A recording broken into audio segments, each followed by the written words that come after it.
Mne sa zdá, že tí novinári sú dosť takí prepracovaní ľudia, tak si asi raz za rok zaslúžia, aby si vyhodili z kopytka.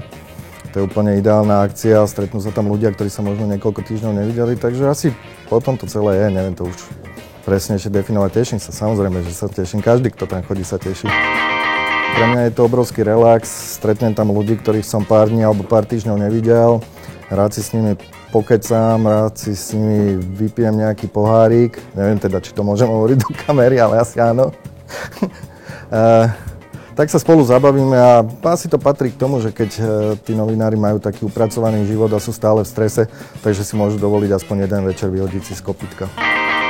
Milá Zuzka Tichá, spoznal som ťa ako takúto maličkú reportérku Rádia Twist s takýmto obrovským hlbokým hlasom. Prekvapila si ma. Bola si skvelá. Teraz chodievam na akcie, ktoré ty pripravuješ.